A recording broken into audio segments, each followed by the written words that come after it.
गाजियाबाद के Bharat city society में जो वारदात सामने आई, शायद उसकी कल्पना भी कोई नहीं कर सकता था।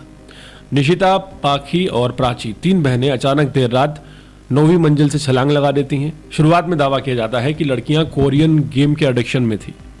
एक तथ्य सामने आता है कि कोरियन गेम नहीं बल्कि कोरियन कल्चर से वो प्रभावित थी। फिर एक और तथ्य सामने आता है कि दरअसल माँ बाप में अक्सर झगड़ा होता था।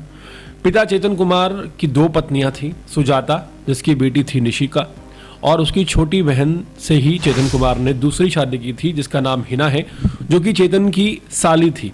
और हिना की दो बेटियां थी, पाखी और प्राची।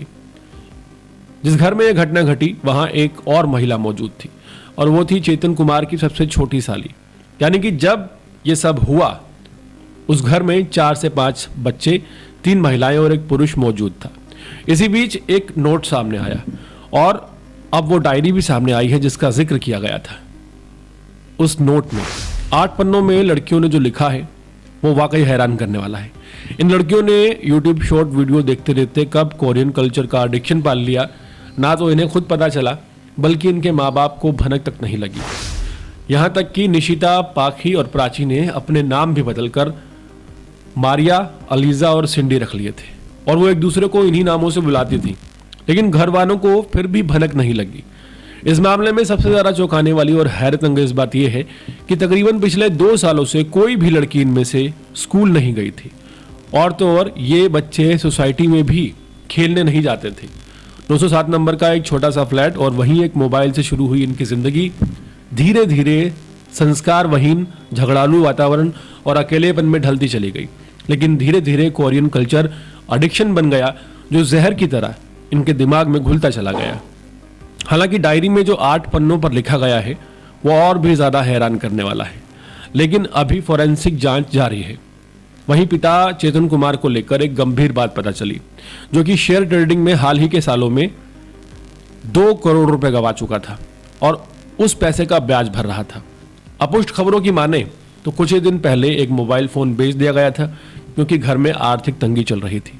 इस पूरे प्रकरण में सबसे संदिग्ध वही मोबाइल का बेचा जाना माना जा रहा है, जिसके बाद बच्चों को हिदायत दी गई कि वो बाकी फोन से दूर रहें। सिर्फ मोबाइल फोन का इस्तेमाल ही नहीं, यहाँ पर कई पहलू हैं जो सवाल खड़े करते हैं। अपनी संस्कृति से बच्चों को अवगत ना करवाना, बच्चों का दिमाग जब तेजी से विकसित हो रहा हो तो उन्हें पढ़ाई से हटवा लेना और 2 साल तक ना स्कूल भेजना ना बाहर भेजना, घर में 2 बीवियां और हर समय कलेश जैसा माहौल बना रहना, बच्चों में माँ बाप की आंख का डर ना होना। हाल फिलहाल सबसे अहम पहलू ये है कि माँ बाप द्वारा दिए गए बयान और उनकी तफ्तीश, साथ ही कुछ भी जो लिखा हुआ मिला है उसकी गहनता से फॉरेंसिक जांच हो रही है। लेकिन अंत में एक ही बात बिल्कुल साफ है कि जो गेम है कोरियन गेम, उस पर पूरी तरह से ठीकरा फोड़ना बिल्कुल गलत है। ये दरअसल मोबाइल में वीडियो देखने के कारण बनी लत है। हालांकि अगर पढ़ाई भी साथ साथ चल रही होती तो इतने भयावह अंजाम ना होते।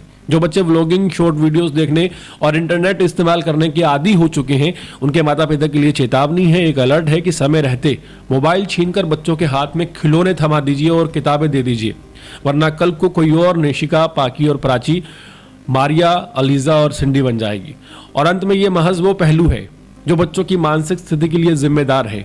इन सब तथ्यों के बावजूद इस बात से कतई इनकार नहीं किया जा सकता और ना ही किया जाना चाहिए कि इन सभी बच्चियों की मौत के पीछे कोई और भी बड़ी वजह सामने आ सकती है।